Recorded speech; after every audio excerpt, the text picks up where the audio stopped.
사랑하는 새벽나라 친구들 안녕하세요. 여러분과 금요일 말씀을 나눌 김은혜 목사입니다. 오늘 말씀을 통해 하나님의 마음을 깨닫는 시간이 되기를 바랍니다. 사람은 쉽게 변하지 않는다. 혹은 사람은 고쳐 쓰는 것이 아니다 라는 말이 있습니다. 사람의 본성은 쉽게 바뀌지 않으니 한 사람을 내 마음에 맞게 바꿀 수 있다는 생각은 벌이라는 뜻입니다. 어떻게 보면 사람을 너무 부정적인 시각으로 바라보는 것이 아닌가 하는 생각도 들지만 한편으로는 사람을 정확하게 분석한 평가이기도 합니다. 태어나면서부터 자연스럽게 습득하고 익숙해진 생활 방식이나 가치관 등을 한순간에 바꾸는 것은 쉽지 않은 일이기 때문입니다. 오늘 말씀은 이 불가능에 가까운 일을 직접 경험한 한 사람이 사람을 변화시킬 수 있는 능력인 복음에 대해 이야기합니다. 오늘 말씀의 제목은 다른 복음은 없어입니다.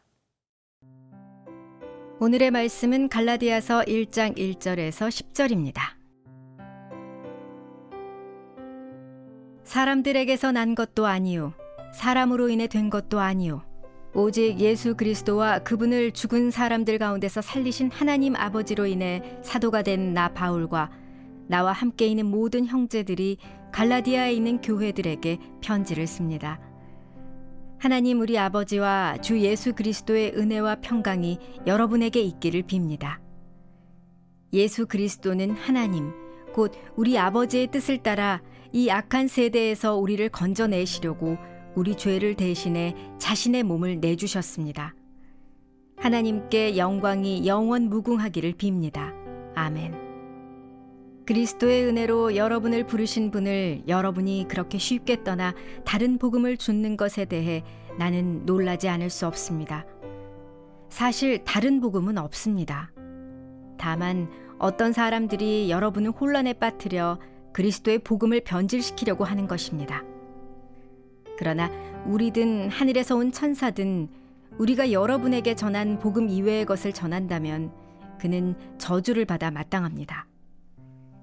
우리가 전에도 말한 것처럼 내가 지금 다시 말합니다. 만일 누구든지 여러분이 받은 복음 이외의 것을 전한다면 그는 저주를 받아 마땅합니다. 내가 지금 사람들을 좋게 하려고 합니까? 아니면 하나님을 좋게 하려고 합니까? 또는 내가 사람들에게 기쁨을 구하려고 애씁니까? 만일 내가 아직도 사람들에게 기쁨을 구하려고 애쓴다면 나는 그리스도의 종이 아닙니다. 갈라디아서는 바울이 1차 선교 여행 때 세운 갈라디아 교회 공동체에 보낸 편지입니다. 바울이 갈라디아에 머무는 동안 많은 사람들은 바울이 전하는 복음을 듣고 예수님을 믿기 시작했습니다. 하지만 바울이 갈라디아를 떠난 지 얼마 되지 않아 유대주의자들이 갈라디아 교회에 찾아와 율법을 지키는 것과 할례와 같은 유대인의 관습을 따르지 않으면 구원은 없다는 가르침을 설파하기 시작했습니다. 바울은 이방인 형제들도 할례를 받고 율법을 지켜야 한다는 거짓 교사들의 가르침에 흔들리는 갈라디아 교회 성도들의 생각을 다시 바로잡기 위해 편지를 써내려 갔습니다. 오늘 본문 4절의 말씀입니다. 예수 그리스도는 하나님 곧 우리 아버지의 뜻을 따라 이 악한 세대에서 우리를 건져내시려고 우리 죄를 대신해 자신의 몸을 내주셨습니다. 바울은 예수님을 믿는 사람들을 혐오하고 그들을 잡으러 다니는 유대인이었습니다. 하지만 다메섹으로 가는 길 위에서 예수님을 만나고 난 후 그의 삶은 완전히 변화되었습니다. 자신을 변화시킨 복음을 열정적으로 전하며 선교 여행을 다닌 바울은 여러 도시에 교회를 세웠어요. 하지만 바울이 갈라디아에 머물며 쏟아부었던 열정이 무색하게도 그가 떠나고 난 뒤 갈라디아 전역에 이방인이 아무리 예수님을 믿어도 할례와 율법을 통해 유대인과 같이 되지 않으면 하나님의 백성이라 할 수 없다는 가르침이 널리 퍼졌습니다.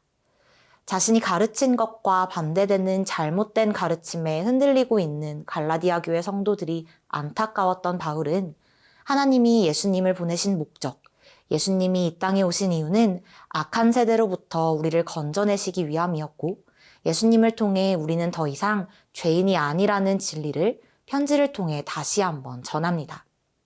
사랑하는 새벽나라 친구들, 유대인들이 갈라디아 교회의 성도들을 향해 그렇게 간단한 구원이 어디에 있냐고 그들의 믿음을 흔든 것처럼 오늘 우리가 살아가는 사회는 신이 없다고, 내 삶의 주인은 나라고 우리의 믿음을 시험합니다. 하지만 세상의 그 어떤 속삭임과 상관없이 예수님은 우리를 구하시기 위해 자신을 희생하셨으며 이 사실을 믿는 사람은 하나님의 자녀, 천국 백성입니다. 세상의 속삭임이 아닌 말씀 가운데 머물며 믿음을 지키는 새나 친구들이 되기를 바랍니다.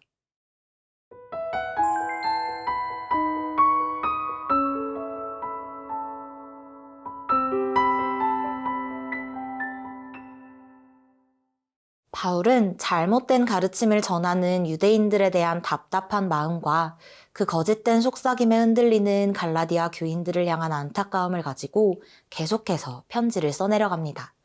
오늘 본문 6절과 7절의 말씀입니다. 그리스도의 은혜로 여러분을 부르신 분을 여러분이 그렇게 쉽게 떠나 다른 복음을 좇는 것에 대해 나는 놀라지 않을 수 없습니다. 사실 다른 복음은 없습니다. 다만 어떤 사람들이 여러분을 혼란에 빠뜨려 그리스도의 복음을 변질시키려고 하는 것입니다. 바울은 다른 복음의 귀를 기울이는 갈라디아 교회 성도들에게 놀라지 않을 수 없다며 그들을 꾸짖습니다. 율법과 할례라는 전통을 지키는 유대인이 되어야만 구원을 받을 수 있다는 논리를 펼치는 이들은 저주를 받아 마땅하다고 강력하게 이야기합니다. 당시 유대 문화는 토론 문화가 발달했기 때문에 누군가의 논리를 묵살하는 것과 같은 태도를 독선으로 여기고 좋아하지 않았습니다. 바울도 잘 교육받은 유대인이었기 때문에 예수님을 만나기 전에는 이런 식으로 주장을 펼치지 않았을 것입니다. 하지만 예수님을 만난 바울은 사람들을 설득하기 위해 사람들의 생각에 그럴듯해 보이려고 노력하지 않았습니다. 만약에 바울이 유대인들의 눈치를 보며 적당히 그들과 타협했다면 가는 곳마다 쫓겨나는 일도 없었을 것이고 생명의 위협을 느끼는 상황도 없었을 것입니다. 하지만 그랬다면 사람들이 복음을 바르게 알 수 없었을 것입니다. 사랑하는 새벽나라 친구들, 바울은 자신이 이제까지 한 일은 사람을 기쁘게 하기 위한 것이 아니라 오직 하나님을 기쁘시게 하기 위한 것이었다고 고백합니다. 하나님의 사람은 결코 사람을 기쁘게 하기 위해 살아가지 않습니다. 우리는 특정한 철학이나 논리, 가치관이 이 세상에서 되새가 될 수는 있어도 그것이 진리가 될 수는 없음을 기억해야 합니다. 진리는 오직 하나님의 말씀 안에 예수 그리스도를 믿는 믿음 안에만 존재하기 때문입니다. 사람의 눈치를 보지 않고 하나님을 기쁘시게 할 길을 걸었던 바울이 있었기에 많은 사람들이 구원을 받을 수 있었던 것처럼 우리 역시 사람이 아닌 하나님을 기쁘시게 하기 위해 살아갈 때 하나님의 역사를 이루게 될 것입니다. 세상에 흔들리지 않고 오직 하나님의 기쁨이 되기 위해 살아가는 새나 친구들이 되기를 바랍니다. 사랑의 하나님, 오늘 말씀을 통해 다른 복음은 없으며 우리의 구원은 오직 예수님을 통해 가능함을 다시 배웠습니다. 세상을 기쁘게 하기 위한 것이 아닌 오직 하나님의 기쁨이 되는 삶을 살아가도록 인도해 주옵소서. 예수님의 이름으로 기도합니다. 아멘.